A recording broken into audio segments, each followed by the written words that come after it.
Hey everybody, we're live here with Treehouse. I'm Alana, and we have this very special guest, Sterling Davis from TrapKing. We're so excited to have him here. And we have Sarah Liss, who manages our TNR program and our community cats. And they're going to be chatting about stuff, and I'm going to be chiming in. Welcome, Sterling. Thank you for being here with us. How are you? Thank you for having me in these wild, crazy times. Yeah, it's a little different, but you know what?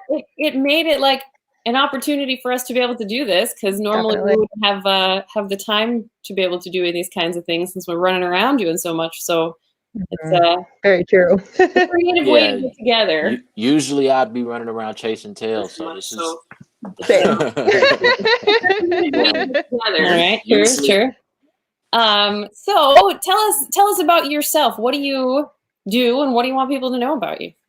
Well, I'm Sterling TrapKing Davis of TrapKing Humane Cat Solutions. I started the nonprofit about 2.5, 3 years ago when I saw that it was not a lot of engagement and awareness as far as the Black and brown communities when it comes to TNR and cat rescue, community cat care.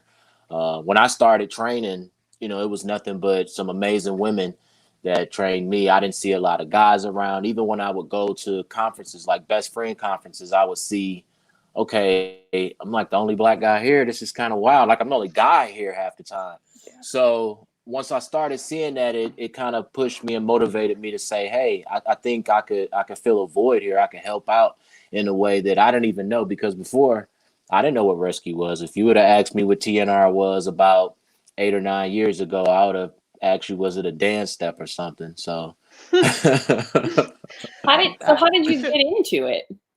Well, I come from music entertainment. I've done music and entertainment my whole life. So I actually I was in between music tours. I was going on tours and waiting to go on another tour with an artist named Tech Nine. Shout out to Tech Nine if you're seeing or hearing this in any way. Shout out to my buddy Jaron Benton, who I was on tour with as well. But in between tours, I was just trying to find something to do. And I thought I saw a ad in Craigslist, and it said scoop and litter, helping out with the cats. And I'm like, man, I love cats. I've always loved cats. So I was like, that'd be something simple and easy to do until I get back on the road, go on tour. So when I got there, that's when I saw, like, wow, there weren't really men engaged. There were especially Black men engaged in community cat care. When I went out training, I would say, hey, where are all the guys at? And they're like, you're it. you're it. So I wanted to try to change that. I felt like, even though, I mean, I love music, I still do cat raps from time to time, but I felt like with rescue, it was something that I could do that would really be beneficial. I mean, standing on stage looking cool, that's fun, that's good. I do love music, but this was a chance I felt like that could change the world, something selfless that I could do and join this mission with so many other strong women before me that was doing it. I felt like, hey, let me go out here and do this. Let me get into this. I can help out. So that's what I did. I went from there. I called, and it was crazy because I called my buddies up on tour, and I was like, hey, man, I think I'm gonna chill out. I think I'm gonna stick with this cat thing. And they were like, trying to go broke? Are you crazy? Like, what are you talking about? You gonna stick with this cat thing? And I was like, man, I feel like this is my legacy. Like, I could really leave something behind real good and do some good with this. So I'm gonna do it. And some of them still think I'm crazy, but a lot of them are kind of like, oh, okay, I think I kind of get it now. I get what you're doing. I like the go broke comment, because my background is also music, and if working in rescue is even below music, that's a tall order. Oh yeah. It's definitely a few steps down, like, from as far as financially, but in here it's good. Mm-hmm. That's where it's good at inside. So I feel good with what I'm doing, and I do feel as if I'm making a difference. So it's good. It's good. Yeah, for sure. I think it does feel good. I know what you mean, because, like I said, my background is music too, and now I'm working in rescue, and there's just a little edge to it. Like, as much as I love music and as I want to do it, like, you feel good about the animals you're helping. So I get it. That's cool. It must be something about music and cat people, because I know I when I met Jackson Galaxy, Jackson came from music. He has a music background. Even when I met Kitten Lady, and her father is in the band Styx. She comes from a music background, Really? and I'm like, yeah, that's cool. and so I'm like, wow, it must be something with music and cat people. There's a lot of musicians at Treehouse. People who have music, maybe not like as high up, like professionally as you guys, but I was in band until I was a senior in high school, so that counts for something. See? That does count. In You played band an or instrument. a band? Band. I was like in very cool. Not a band, the school band. The school band. There we go. What instrument did you play? Played the flute. The flute. Okay, okay, that's cool. I used to play the violin. Nice. That's cooler, I would say. We should have brought our instruments. I know, right? Maybe not me, but it's been a while. Yeah, I might be a little rusty myself.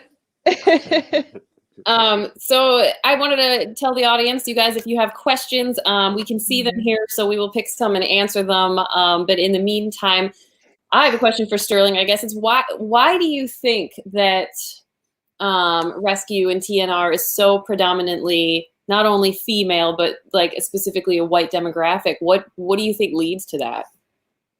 It's a question that I've been trying to answer myself or figure out for a while. I do know that culturally, in the Black community, it's been so set up to where dogs are for guys and cats are for girls.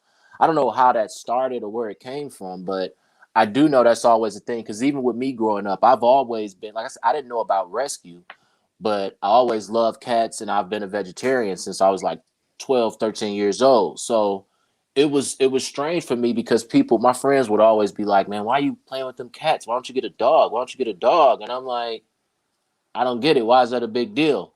So I think culturally with the hyper masculinity thing, as far as with men go, I think that plays in a part why guys don't. As far as with the race issue, I'm not really sure. I really don't know where that came from. I mean, it's certain things like certain different types of music. You see, probably have more Black guys listening to hip hop, and other type genres of music, you'll probably have different demographics that listen to that more than anything else. So I'm not sure if it's something like that, but there it is. The lack of knowledge in it is crazy. Like it still blows me away because I grew up loving cats like that, and I always had a cat around. But the older I get, it's amazing to see just how big of a gap that is. Like, even like I said, even in training at Best Friends, I think a lot of the classes that I went into, there would be like 1,000 people. I would be the only Black man there. And that's a question that I'm still trying to figure out. And more so, I'm trying to change it than even figure out the answer to why it is. I want to change it. I want to let everybody know that you can be a part of it. You can help in any way, not even just TNR, but community cat care and rescue as a whole dealing with cats. And I guess, how does it feel being somebody who you feel isn't well represented? Like, does that affect you in any way? Or do you feel like do you wish other people what would you wish that people were doing to get more people involved? And how do you feel? Well, I would say this, to get more people involved, one of the things that I see that we do that keeps as big as Cat Rescue is, as big as this community is, I think one of the things that we do to keep it exclusive is we're hard on each other. Like what we say and do to one another, we're very critical in this environment of one another.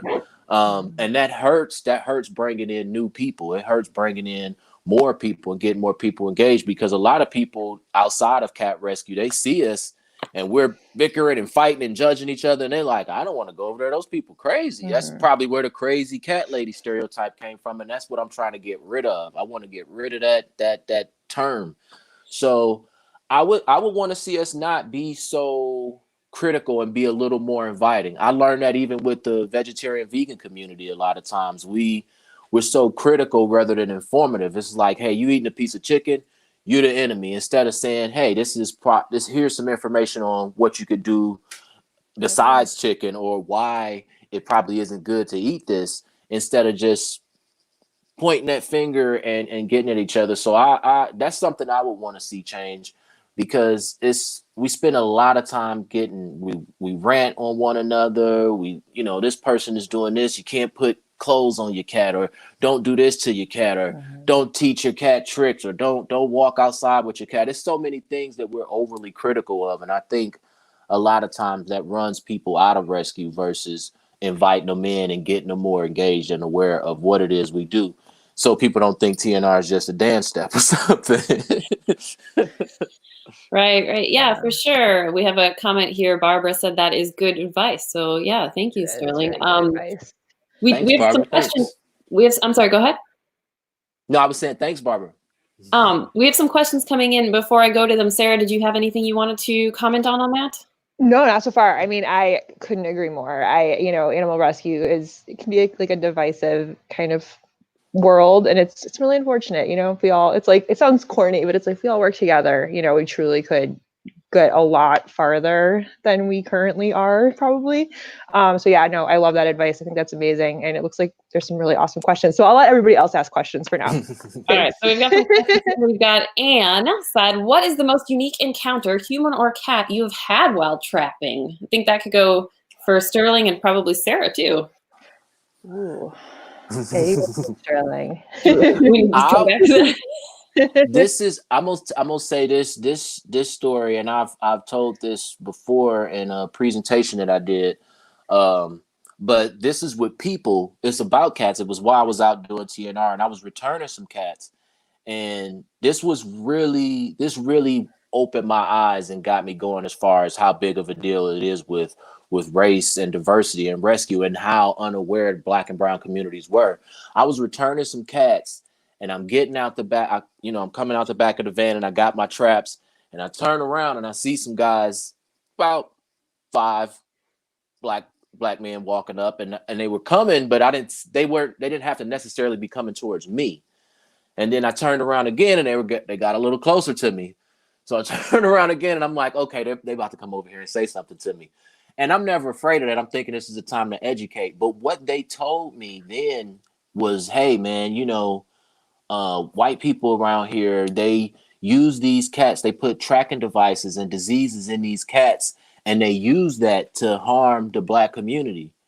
And I was like, I remember thinking in my head, like, wow, that's what you think. And I asked them, that's what y'all really feel that way?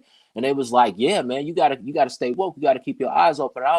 First thing I said was, why wouldn't it be something more typical that Black people like, maybe like dogs, marijuana, menthol cigarettes? What like, I hate to be so stereotypical, but we don't, historically, we don't really like cats. That's what the thing is. That's why I'm doing what I'm doing. So why would y'all think that they would put it in cats or do anything in cats? Wouldn't it be in something else that we actually do really like? And I could see their heads going, thinking like, wow, that make a lot of sense. And I'm like, yeah, man, this isn't something to harm the Black community. This is something that's helping all communities, and the cats, a lot of these people love the cats more than they want to come and bother any people at all, to be honest with you. So that was one of the most unique encounters that I had. And that's what opened my eyes to where it was like, okay, wow, this is really bigger than even what I thought. Like, it's people really, and I can understand that, because historically we're used to, Black people, we feel like, we don't know who to trust a lot of times from what we've come from with slavery. We don't know a lot of times if this is happening, is this just another gimmick to get control or hurt the community again? So it's that experience right there was unique, and it really opened my eyes and pushed me to want to do this even more, because that we're unaware. So many Black and brown communities were completely unaware of what TNR cat rescue is, why it's good. So that experience was really unique. I've held on to that. I always speak about it, because it was sad, but at the same time I was happy, because it gave me an opportunity to touch on that and correct it. Because even now, those gentlemen, if they see me, it's like, hey, TrapKing. It's a different outlook, rather than, hey man, you coming to hurt the community, you coming to hurt the neighborhood, or you stealing something, or you doing something bad or poisoning. So that experience was really unique. Yeah. And it's eye-opening, you know, it's very like, I mean, I feel bad because it's like, I guess another question is, what can we do about that? Especially with, you know, Sarah out in the community trapping all the time. Yeah, I've had similar experience. I mean, not quite the same, but you know, similar kinds of suspicions from people, like when they see traps coming out and they don't know, you know, it's like, what is this person doing here with this, you know, pulling up in this big white van, you know, pulling out these metal traps and like, what are you like baiting them? What are you doing? And so I've had people, you know, in one neighborhood, someone came up to us, or actually, the caregiver actually let me know that there was some suspicion in the area of cats being picked up for like dog fighting bait, which I was floored by that one, you know, to think that that would be what we were doing. And so anything we can ever do to dispel, you know, these myths. And so, you know, I think going in and education first makes a big difference. Like instead of just, you know, rolling up with the traps and, you know, just getting started, you know, knocking on some doors first in the area and just talking to folks and saying, or, you know, in this particular case, we had a really amazing caregiver who was actually going around the neighborhood and letting folks know ahead of us coming in that, hey, if you see these people coming in with traps, like, don't worry, we're going to return the cats to you. You know, your cats won't go away. I think a lot of people just worry that we're going to take, you know, the cats are a staple in a lot of these folks' neighborhoods. And, you know, not only do they just like seeing them around, you know, just because they're part of the neighborhood, you know, they also do a lot of rat control in Chicago specifically, or, you know, lots of places, but Chicago's the rattiest city. So, you know, a lot of people are like, no, don't take my rat control away. So, you know, yeah, I can totally understand the suspicion and seeing, you know, traps don't look like the most fun thing in the world when you just see them and you don't know what they are. So yeah, I think a lot of education first could maybe go a long way in that route. Yeah, I totally agree with that. That was I would want to, you know, when I first got started doing it trapping, I would want to just jump out the van with the trap, start setting them and just do it. And I learned really quick, I need to explain this to people and I need to make it seem inviting. That's the whole reason. I don't know if anybody's seen my van, my trap van, but it's like cats all over it. Ours too, now. The logo. So I'm trying to make it seem, instead of just a plain big old white van or something, you know, you try to make it fun and something inviting to where, you know, a lot of neighborhoods I go into now, if they see the cat and the TrapKing logo, it's like, okay, this is something fun. I don't know what it is, but it's different. It's fun. It's a little more inviting than just pulling up and the van door sliding open and hopping out with traps looking like, oh, look at these cats. You gotta get some of your music playing from like a big speaker on top of the van too. Oh my good, listen, I'm trying. Don't make me even worse because I've been trying. I've been thinking about that. Like, how can I get a speaker off of this thing and get some meows or something going? Get one of those ones that people put on their bike, you know, and like just as you're walking, and it's gonna go everywhere with you. I mean, it might scare off the cats, but the people will like it. It's some people watching this that know me and probably like, please don't give them any more crazy ideas. Don't do it. Just don't do it. We have some other questions that are coming up here. Let's see. Christina is asking, how are you all dealing with not being able to TNR right now due to the clinics being closed? Man, I'm losing my mind actually. Well, I mean, really, right now, I'm out here in Asheville, North Carolina. I've been out here working with a group called Asheville Cat Weirdos, and it's a clinic out here, cat clinic of Asheville. I think it's Cat Care Clinic of Asheville, but they're open for emergencies, like a day or two outside of the week, and they've allowed me, if I volunteer, they'll do a few TNRs for me. So I've been trying to stay a little active, but for the most part, nowhere near what I've been able to do. So it's been more so like this, still spreading the information, still trying to be positive, still letting people know that you can't catch corona from your cat, things to that nature, because I've had a lot of those things come in. We had a situation where people were just surrendering cats because they thought that they could get the coronavirus from their cat. So it's been a time to really focus on spreading the information, the education, and things to that degree. But not being able to be as active in TNR, it's tough. You don't realize how much you do something and how much you love it until you just can't. And then it's like, oh. Yeah. Yeah, and I think, I mean, can you guys speak to what you expect for this year's kitten season due to this shutdown? I don't, I think it's going to be pretty tough because again, we're not out there, and then we're coming up on it and we can't really get out there to do it. So I'm expecting after this is all said and done, I'm thinking as far as human babies and kittens, it's going to be a lot after this is over. We're going to have our work cut out for us. So hopefully during this time, we can get more people engaged, more educated, more aware. And hopefully when this is over, we can go out with more people involved and engaged and wanting to help out, because we're going to need it. We're definitely going to need it. Kitten season, this is going to be, I can only imagine in some of the colonies that I've trapped at what it's like now that I haven't been to. I mean, even some of the places I went to feed, you see new cats that's been dumped and need to be fixed. So I think this kitten season is going to be pretty crazy. It's going to be crazy. We're going to need more help.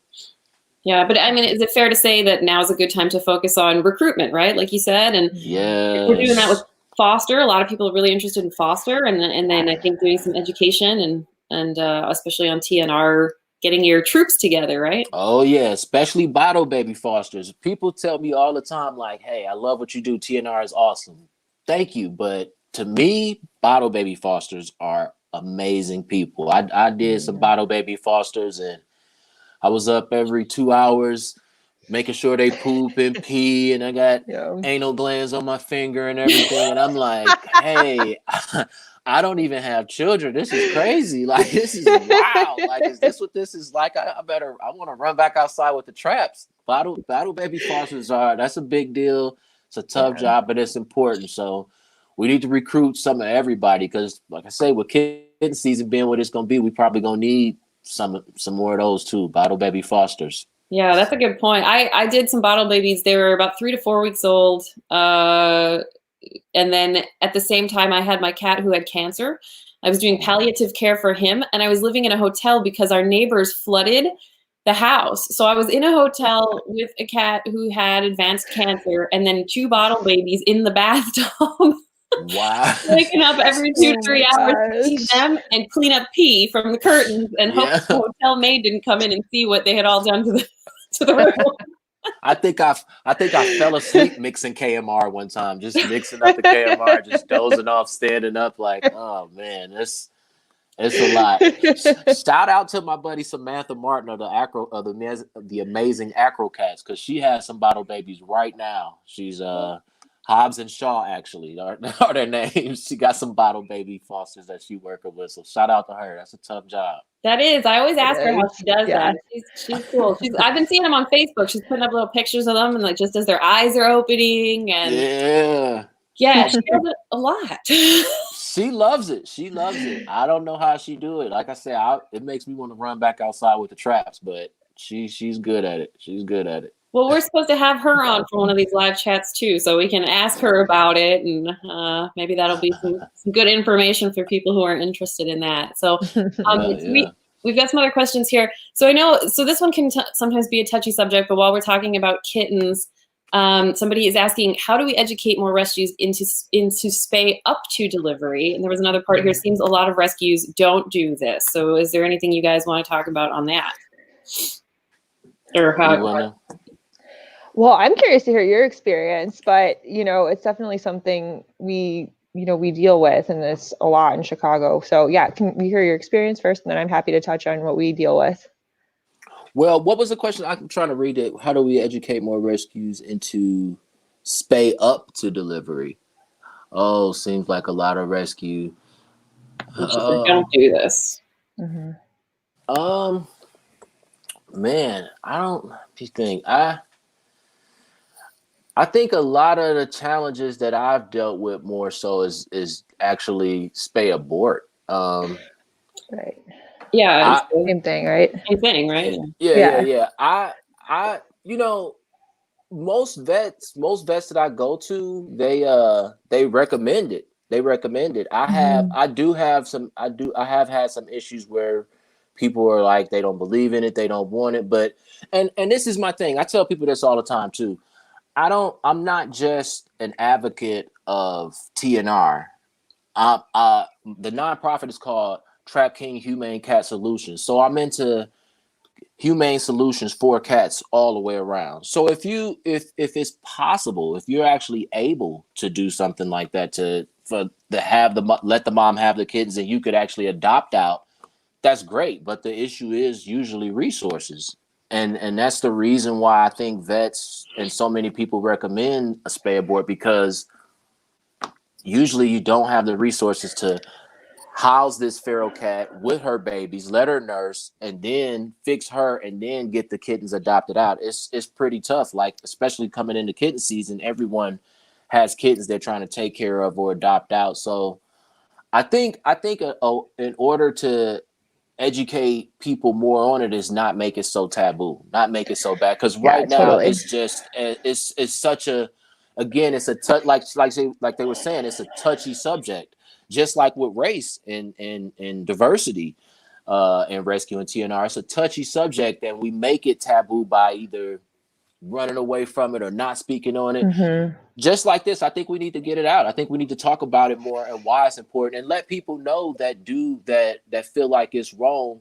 Like I said, I understand. It's tough. It's a tough decision, but it's the best humane alternative. It's the best route to go when you're lacking resources so much. So I don't want to make people feel bad for feeling like they don't want to do that. They don't like a spay abort. I don't think anybody in rescue really would like it. I think it's just a necessary thing more so. And I think the more we talk about it is how we could educate and get more people into it and let people know that it is okay. It's not something that's, again, so taboo and so bad or wrong. It's something that we do because we have to. If we had the resources and time to be able to go a different route, then I'm all for it. But right now, that is the best route to go. Yeah, it's a product of lack of resources for sure. Yeah. It's one of those things that it comes up a lot in TNR. And, I think a lot of people like to hold off on the TNR process until the kittens are born. But the way I always think of it is, until the day comes where there aren't like millions of animals being euthanized in this country needlessly, why do we purposefully bring more into this world, particularly when there's already, like you said, so many sick kittens, especially, when summer comes and, everywhere is overcrowded and you have a lot of illness going on. Those are all fosters that could be used for cats who are ill, who are here already, they're already born. So yeah, I think you're so right in saying that making it not so taboo, and I think hearing about it too, making people more aware of it, hopefully will inspire more to be done to prevent things like this from one day having to happen anymore, maybe. Yeah. And then the kittens, the little cats and kittens that we see outside and their nose is running, they got weepy eyes, or one of them got the bulging eye and it's look like it's going to pop out like that. People need to know a lot of times that comes from not going with spay abort, because you got a big litter. You think you're going to get all of them adopted, and it doesn't work out that way. And then a lot of those babies end out on the street, and that's where that comes from. So just, again, talking about it and letting people understand that it's not a bad thing. It's something, it's necessary, but it's not something bad everybody's gonna hate you and beat you up about. That goes back to the way we speak to each other, to what we do to help one another in this, and not being so critical. Because if you have the resources, great. If not, you can't feel bad for doing what you got to do. It's just that's where the compassion fatigue and burnout comes in a lot of what we do. So yeah. I think one of the points too that you made is having a place to keep the feral mama and the kittens, because keeping a feral mama with her kittens is going to be different than being a friendly cat with her kittens, right? And that's going to be, if we consider it inhumane to keep a feral cat inside, I can't imagine how stressed out she's going to be with these babies in somebody's house. Right. She's gonna be pretty Stop defensive. It's gonna be feeding. yeah. So I know about that. The best interest is the adult cat too. Yeah. All right, we've got some more comments here. Stephanie just wants you to know, TrapKing, you're a hero and a leader. Thank you so much. Thank you. Same team. Thank you. Thank you, Stephanie. Let's see. What else do we got here? We've got a bunch of comments in here. Anne is asking, how many cats do you TNR per month? I think we both of our organizations can probably answer this one. Yeah, for me, I don't like it's definitely slowed down now. And a lot of times it depends on funds, donations, how many I could do. I've been working with, before all of this coronavirus and everything, I was working with the Atlanta Humane Society, and they were agreeing to do about 2 to 3 spays a day for me. So probably anywhere, if I could get out there and do about 6 to 10, maybe in a week, and then, so what is that, monthly? I suck at math. It's not. It doesn't have 4 legs. Math doesn't have 4 legs and balls. 4 legs and balls? Did you say? I said pause. Oh, pause. Okay, good. Okay, pause. That either. Did both of y'all thought I said? I'm glad you cleared that up, because everybody would have like, you heard Trap? Well, they wouldn't have them after you trapped them. Yeah, not after me. We sniffing and tipping around here. So for me, it really depends on funding. And like I said, of course, now as of late, it's slowed down a lot. But to get in about 20 to 30 a month, that's pretty good. I would like to do even more than that. But again, it just really depends, because I go a lot of places and travel with it. So there'll be a month like I did in Florida. We had a big event in Florida where we were able to do 75 cats in a day. So yeah, we had a big TNR event. A lot of people came out. So I'll have a month like that, and then I'll have a month where it's just, I'm kind of in Atlanta, just me, not doing too much, and it'll be about between 20 and 30. So it really just depends. But I'm not trying to do anything less than 20 a month. Like, I'm trying to stay busy and keep it going. I got your new campaign for you. # a spay a day. Yeah. At least a spay a day. You good. A spay a day. That's cool. And Sarah, how many is Treehouse usually doing a month? So usually, like, it depends. Like, definitely depends on the week, and of course the cooperation of the cats. But in the summer, we tend to average between like 50 and 60 a month. And that's our team. That's not folks who come in and bring them in from the public. We do have limited spots each week for the public to bring in their cats as well. But when our team goes out to an extenuating circumstance, somebody has, they call us, like, we have 20, 30 cats, and then one of them are kittens and more are pregnant, those kinds of situations, or someone, struggling to trap on their own. In those cases, we, as a small team of 3, we bring in about 60, and usually only one of us is doing the majority of the trapping, about 50 to 60 cats a month in our busier summer months. Less in the winter, it definitely slows down. And we're hoping to bring that capacity up too, now that we're going to have a public clinic coming up. So yeah, so we're trying to open a public clinic. Well, we are opening a public clinic. It's slated to open in spring of 2021 right now, and the goal for that is 7,000 spay and neuters a year, and that's going to be open to the public too, and other organizations who will be able to use that service. So we're really hoping to up the numbers through that project. Yes, I gotta get out there and do some more trapping in Chicago. I've done some trapping out there with some ladies, Castle Black Paw. My buddy Erica. I've done some trapping out there, so I got to get back out there and do some more too. Yeah. Well, we'll be happy to see you. Yeah. We got some comments here. Christina, I think, commented earlier on what we were talking about. She said she usually wins over skeptics by telling them it's a free service and providing them with cat food, which I think, Sterling, I've heard you say that before. And she's also brought out some beer for them to sit and learn what TNR is about. I know I've heard you talk about some stuff for people and kind of making it a little bit more accessible for them. You want to talk about that a little bit? Yeah, I've used the food a lot of times. I've used the cat food to bait cats and humans. because a lot of times you'll have people that feed and take care of the colonies, but they don't know about TNR and rescue. So they're feeding the cats without doing TNR. And I'm explaining to them about TNR and they listening a little bit, but they still a little skeptical, like, what's in it for you? Why do you want to do this? So I've come to a point to where I'll start helping with the food. I'll bring them some food, and then finally I'll take the food away. Hey, I can keep giving you some food, but I'm gonna have to fix these cats now because it's just overpopulating. And a lot of times that's been able to work because they see that I care and I'm bringing food, so they'll be like, okay, I mean, I do need help with this food. It is getting expensive. Let me see what he's talking about. I'll let you take a few of these cats, and you know, if you bring them back and everything is fine, then that's worked for me too. But I mean, I've done hanging out, like she said, bringing out some beer and everything like that.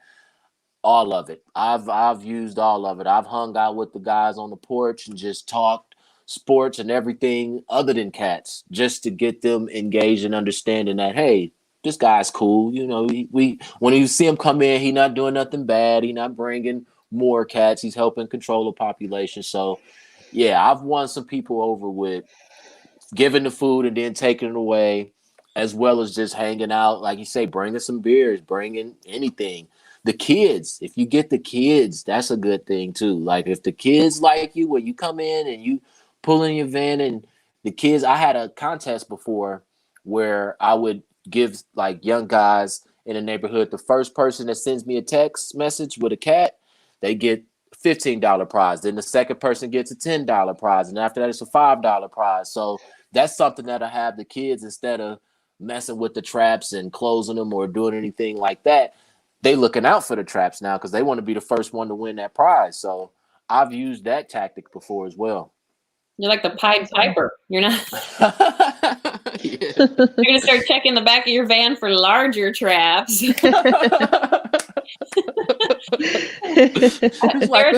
Does Treehouse have a beer budget? Can we start? I can't say we have a beer budget.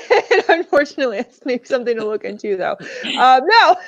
No, we don't. But we do try to help with food when we receive donations. That we can help out with people. We certainly can we certainly do whenever we can. But I think for us, it's kind of like two different realms. So like number one is people come to us because their cat population has exploded so much in their area. So they're coming to us and saying, hey, like we need help here. We need to do something about these cats. Like they're just out of control, creating more and more of themselves. The other half of it, which we, as long as, things cooperate with us this summer in terms of COVID-19 and everything, we're really hoping to kind of do the opposite. Instead of just going where everyone calls us, we're going to be still doing that, but we're also going to be kind of infiltrating one community and, having education be kind of the thing that gets people excited about community cats, understanding that, hey, there's cats in your area. There doesn't have to be an explosion of cats in your area. There's good reasons to have cats around, but we can definitely, control the population a little bit and not make it so out of hand for people to always have to be providing resources to them by TNR. So, depends on the situation, but those are kind of our two routes. All right, cool. We've got some other comments. Diana has said the way we speak to each other is very important. I think she mentioned that earlier when Sterling was talking about how to talk to other people. So definitely true. Yeah, I want to touch a little bit on that too, because I always say you don't lose cool points for compassion, and that goes both ways with compassion towards animals and people. But that point, the way we speak to one another, it's just huge. It's huge. You hear so many of us rescue and cat people say, "I'm a cat person, not a people person. I don't like people. I like cats more than I like people." We hear that a lot, but in order for a lot of us, again, to engage more people, to get more people aware and educated about this, we have to be willing to somewhat be people as well. We have to be willing to speak and engage with people, and that's the way we speak to each other. That's a big deal. That's why I wanted to touch on that, because that I hear that a lot. I'm not a people person. I'm a cat person. Yeah. We have to be willing to go into the HOAs and the management of these apartment complexes and speak to people and not be upset, you know, because we get out here, and I know a lot of people hear it because I hear some crazy stuff. And we, you know, you don't want to get offended and argue and fight with somebody with some of the stuff you hear. I heard a guy I've heard so many, believe it or not, people tell me, and this one guy, I still haven't trapped his cat yet, but he didn't want his cat to lose his manhood. So he didn't want me to fix his cat. So he had an indoor-outdoor cat. Yeah. And this guy's telling me, no, I don't want you to fix my cat. I don't want you taking my cat's manhood. And I'm like, dude, you know, your cat is going to go out the house and, you know, it's just impregnating all these other cats. He's going to catch something. You know, how you going to feel about that if he catch something from being outside with all these other cats?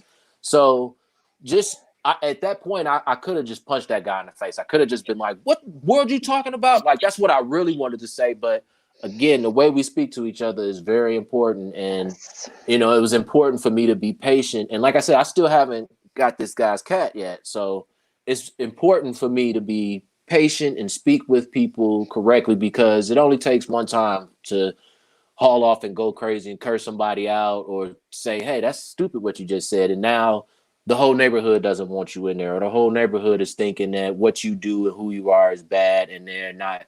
It's diluting the mission for the most part. So the way we speak to each other, that's yes, very important. Thank you, Deanna. Thank you. Yeah, absolutely. I think it's important in all things too. I mean, not just even, I mean, in rescue and going into communities that you don't really understand as well, but also just in everyday life. I think that's something that more people need to keep in mind. Yeah. Especially lately. Yes.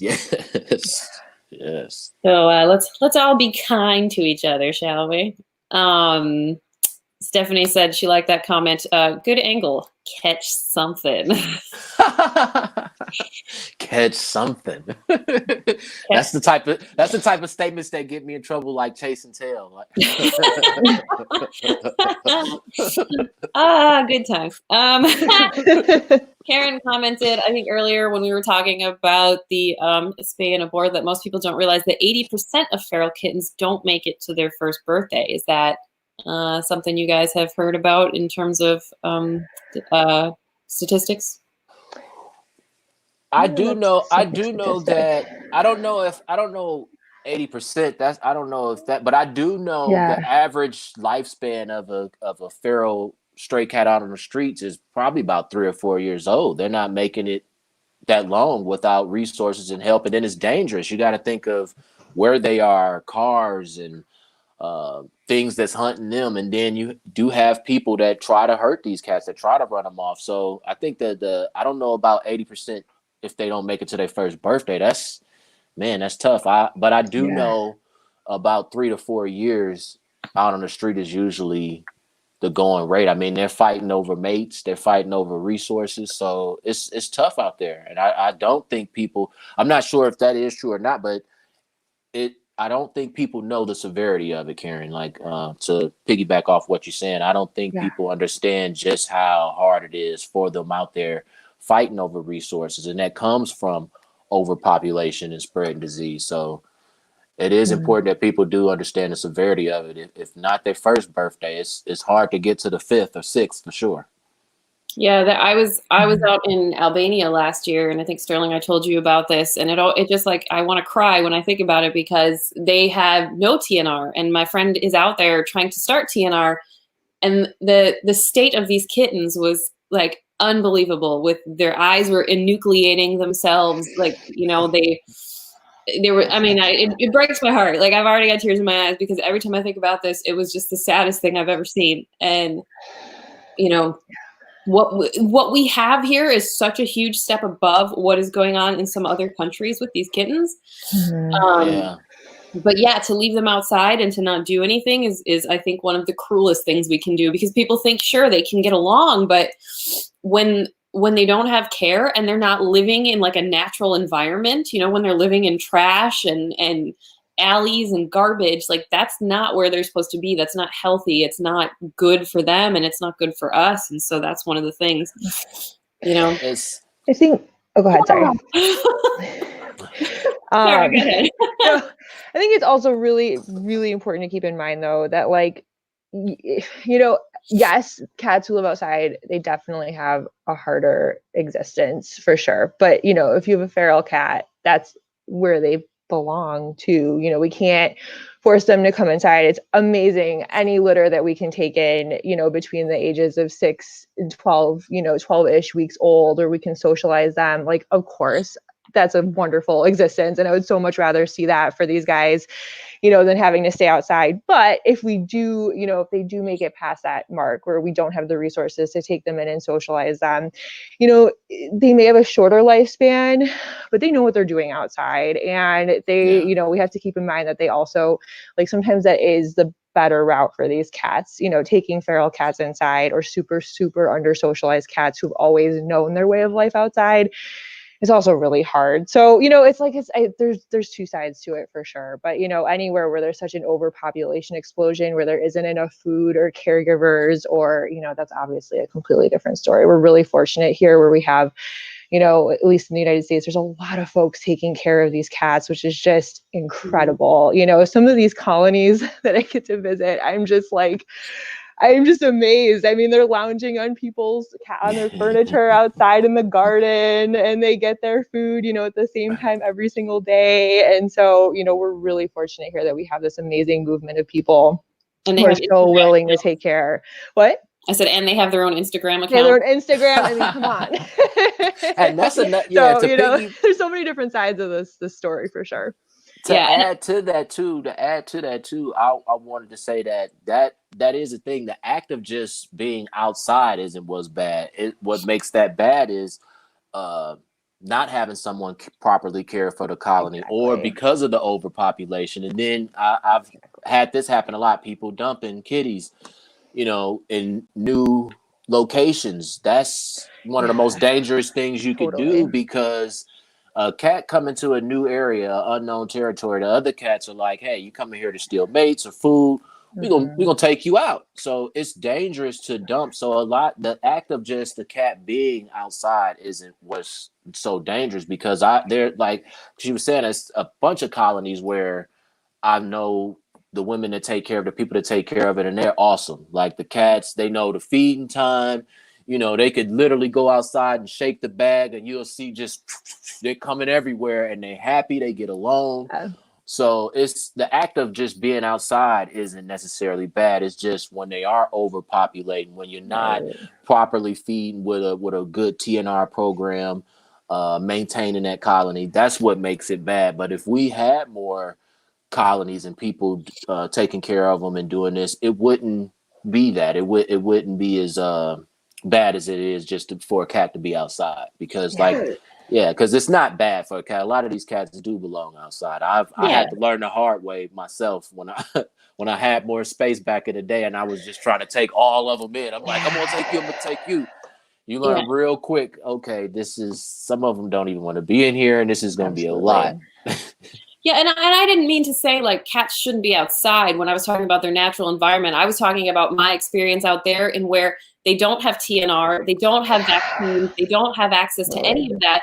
And because it's so uncontrolled, they were living in places where, like, it was dangerous for them. The people didn't want them there. They don't have caretakers.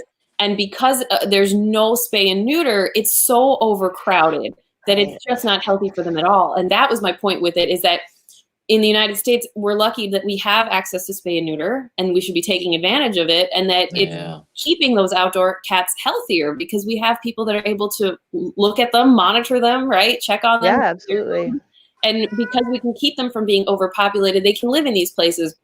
The alleys too that we have here is not what I was seeing out there. Like it really is a different thing. And it was heartbreaking for me to see what happens when you don't have access to that at all. So it's crazy. It's crazy. So, Sterling, I know I wanted to ask you about your name. Why don't you address why they call you TrapKing? TrapKing. Well, for me, you know, like I said, I come from a music background, and this is something that a lot of people probably don't know about the term TrapKing. I thought everybody knew it because I've been around the term so much, but TrapKing is something that's real close to hip hop culture.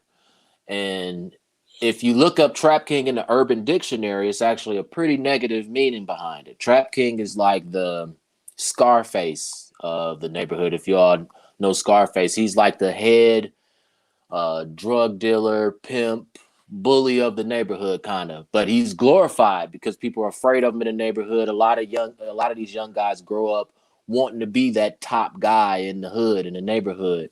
So I wanted TrapKing is two things. For one, it's king of trapping, TNR, the king of trap, neuter, return. But also, I wanted to take that negative stereotype behind the term trap king that's in the hip hop culture and in the community and turn it to something different. I knew that it was something that would get different demographics' attention. Most places, rescues and things, is something cute and fun with cats. This was something very edgy and different that I knew would grab certain people's attention. So, and again, I wanted to celebrate TNR and cat rescue. A lot of times we present it as it's just so difficult, so tough, so negative, so hard.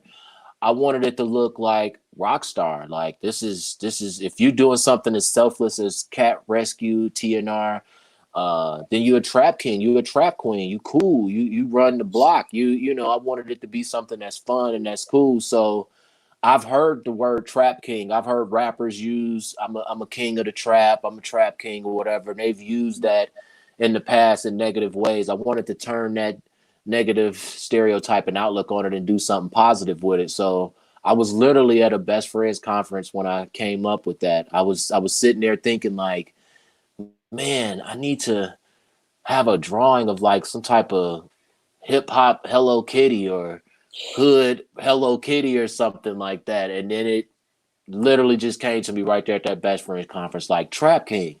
Holy crap, like Trap King, because I would hear about so many stories about people getting harassed in different neighborhoods, like a woman going out.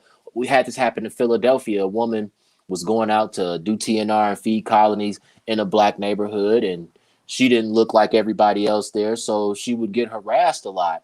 And that was one of the things I wanted to do, is to not have people think, oh, there's that crazy cat lady, but there's that trap queen.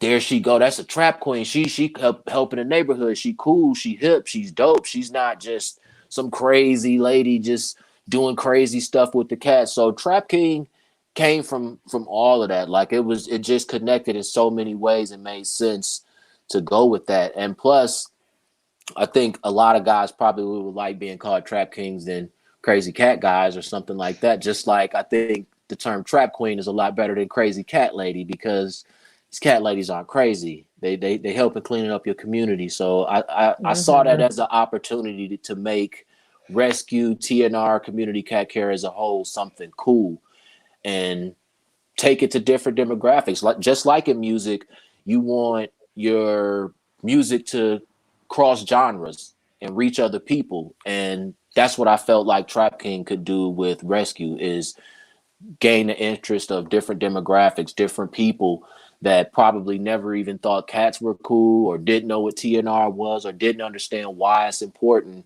to pay attention to the cats in your community and do TNR. So Trap King came from all that. It was it was a whole lot of meaning behind it. It was like one of the most creative things I came up with too. I still can't believe I thought of that. So everybody who's trapping is a trap king and a trap queen, right? That's right. That's right. It's not just me. I wasn't making it to say, hey, I'm just the best guy trapping in the world, or best trapper in the world. No, I'm saying if you are trapping, then you are a trap queen. If you're trapping, you're a trap king. Anybody that's doing something as selfless, you should be looked at like a hero and a rock star, and you should be proud of what you're doing. And it's this too is fun. This could be a good thing. So that's what I want it to be. It's not just I'm better than everybody else trapping. Please understand that's not that's not at all what I was coming up with. Got it. So I think we have time for one more question, and then I wanted to wrap up with your thoughts on what are your top suggestions for sort of working with different demographics, getting them involved, that kind of thing. But we have one more question here from Christina. Advice on situations where someone does a great job as a caretaker but refuses to register as a colony caretaker for various reasons. And she's asking, Sterling, if you have a community cats ordinance in your area, because in Chicago we do. No, there's nothing in it. There's nothing in Atlanta that people have to register with that. But I mean, if it is, I would say just in that situation as a caretaker, if you're doing it and you're not following all the rules, then you're probably not doing it the best way it could be done. So I mean, for somebody that's like that, if you do need to register as a colony caretaker, I would say definitely do that because you're probably hurting the process. I mean, if there's a reason that's in that ordinance is in the place, and I think you should follow it. I don't in Atlanta. That's not something. A lot of my colony caretakers. It's a lot of people that just come together in the neighborhood. They've all finally recognized that, hey, you feed too, or you feed too, or you feed too, and then they come together, join resources, and they start working together. So it's not necessarily in my area in Atlanta, but if that is in any area, like in some areas, you have to have a certain license to even do TNR at all.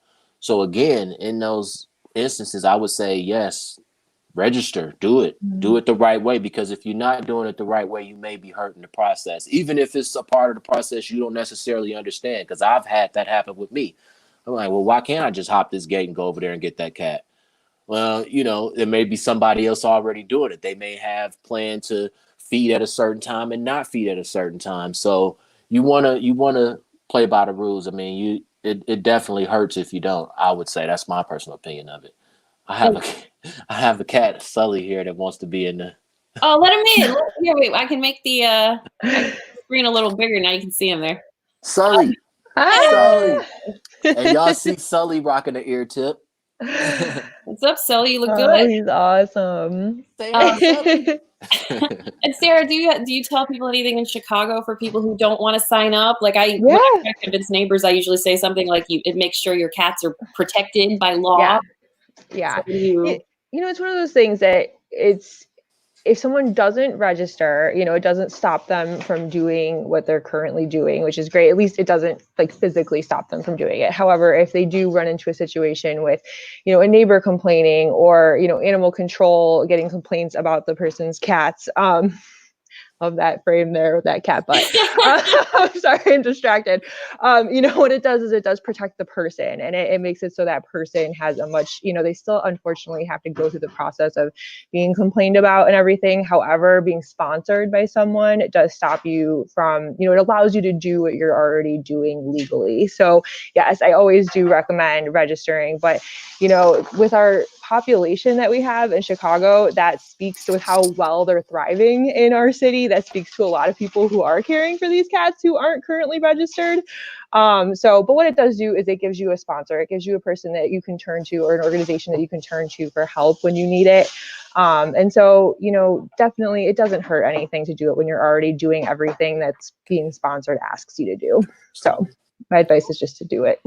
It's better protections and legally sound and everything else. So exactly.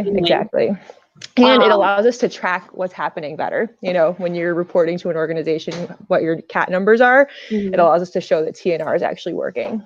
Yeah, that's true. That's important too. I forgot about that one. That is very important, because there are a lot of people, believe it or not, that still feel like this isn't an effective method. So it is important to be able to track and show the statistics, show that it is working, because like I said, you'd be surprised at how many people actually feel like this isn't helping, or it isn't good. This is definitely the best humane alternative that I know of.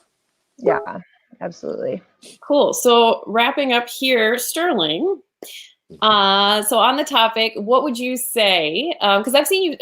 We knew each other virtually for like a couple years, like on Facebook, and we finally got to meet at the Academy 2020, which is cool. They're a really supportive group. If you guys haven't heard about them, it's a yearly conference that just started a couple of years ago, and it's for people who are in animal welfare specifically. And it was a cool place, but that's where I heard you give a whole speech on race and diversity in TNR. And so you had some really good tips about how to approach people and kind of how to talk to people who may not be coming from the same place that you are. So what would you say on that? Well, a few things that I noticed, and I won't go too far overboard with it, but a few of the things that I see a lot are just basic things, like if you're going in a neighborhood and you got a lot of people that do rescue TNR, and things like your bumper stickers. You'll be surprised. We talked about this in at the academy too. You go in certain neighborhoods and you have a certain bumper sticker of your favorite politician that you like. I would kind of ease up on that, because it's amazing how you could have something like that and say, hey, I voted for this, or a real strong someone can look at your car and see how strong your religious stand or your political stand is. And these are things that usually people try to stay away from. These are also things, depending on the neighborhood you go to, that can automatically have someone turned off or turned away from what you're trying to say about cats. You're here to rescue the cats. A lot of times getting into religion or like I said, politics. Like the thing that we talked about in Virginia is someone going into a certain neighborhood and having something like a Trump sticker or big old Trump stickers on the back of their car. They voted for Trump. They want everybody to know that they represent Trump, but they're going in a neighborhood that probably doesn't care for Donald Trump too much, or probably doesn't care for whatever politics. And that's something that I would advise people to try to stay away from. That's definitely one of the tips that I've seen, that I've come across, and it's like, wow, why were you all acting like that? Why did you act like that? And it's like, man, that dude came over here, or she had a Trump sticker on the back of her car, or she voted for such and such. And I'm like, yeah, she here for the cats. That has nothing to do with. And so I think that trying to stay away from things like religion and politics and sticking to the cats, I think that's one important thing. I brought up Michael Vick as well. Michael Vick, that's nobody really cares for Michael Vick, but you'd be surprised in certain communities where I've gone in and I've had to learn this. From what I said about Michael Vick, people are like, no, I feel like he's being picked on. I feel like he served his time and people should leave him alone. I know people should leave him alone. And before you know it, now I'm getting into a debate with this person about what Michael Vick, what he deserves and what he did was wrong versus focusing on the cats. And before I know it, now these certain people, because of my views on Michael Vick, they don't even want to allow me in the neighborhood to do TNR and rescue, because we've started to debate and argue and have a disagreement about something that's totally not about TNR and rescue. So those are just two simple things that I see a lot of. Just basically, again, the way we communicate, the way we approach going in the neighborhood. That's just like with the big white van versus something that's inviting with cats on it and more so happy, letting people know that you are there for the community. A lot of times we go in these neighborhoods, regardless of what neighborhood it is, and we just cats, go for the cats. I think it's real good to let people know that this is also helping your tax dollars and it's cleaning up your community. Those are the type of things that people that aren't into cats would like to hear. That is, the service is free, it's cleaning up the community, and this is good for you. I mean, if we had to pay to actually euthanize these cats, that's very expensive. So tips like that are things that I've used a billion times. Also stuff like for me, I've had people come see me in neighborhoods and say, hey, I see you over there doing that with the cats. Hey, I voted for Barack. And it's like, okay, what does that have to do with anything? Did you really it seemed like you're working way too hard to convince me you cool or you not against me or whatever like that. Like, kind of stay away from stuff like that, because I've had people do that a ton of times. Like, hey, I voted for Barack. I'm like, what if I told you I didn't vote for Barack though? So what does that have to do with anything? So things of that's some of the tips that I definitely want to give out there. Don't overcompensate. Don't do too much, and make sure when you go in neighborhoods that you are willing to speak and engage with people, and not in a weird way. Be yourself. Be who you are. Let them know that you do love the cats, but you want to help the community as well. So those are a few of the tips that I definitely wanted to leave behind. Because I know a lot of people have trouble. Like I said, the woman in Philadelphia that was actually, I think she was robbed. I think they beat her up and robbed her trying to do TNR and feed a colony out there. And it was crazy. She couldn't believe it. But she was out there late at night. She didn't know. And she got some negative responses. I'm glad that Catman of West Oakland, the Mad Catter, Cowboy Bob. Me and my buddies were able to go out there and help her and kind of let the neighborhood know and understand, hey, that's not how you operate. But she was terrified. It was bad. She didn't know going out there at that time of night that, just messing with the cats, that it would be bad. Like with me, I had to learn the same thing out at 2:30 in the morning, and I'm trying to explain to somebody I'm in their yard for the cats, and they like, oh, okay, 2:30 in the morning, bald black guy with tattoos in my backyard saying he here for the cats. Sure, honey, get the gun. So it's like I had to learn the hard way too. The way you approach the whole situation, you got to remember the way people are looking at it. It's totally different from our standpoint, just coming in, loving the cats and wanting to help the cats in the community. So so you have to be sensible, right? Like, I mean, take general precautions. Like, if it's 2:30 in the morning, maybe don't do it. or let them people know before 2:30 in the morning that you're gonna be out there in their yard, because alert them. You alert them, or they may alert you. Some of the banging some pots or something. Have a parade first. Yeah. But other than that, right? Be kind, be human, be compassionate, and make sure that you're there as much for the people as you are for the cats. Would you say that's fair?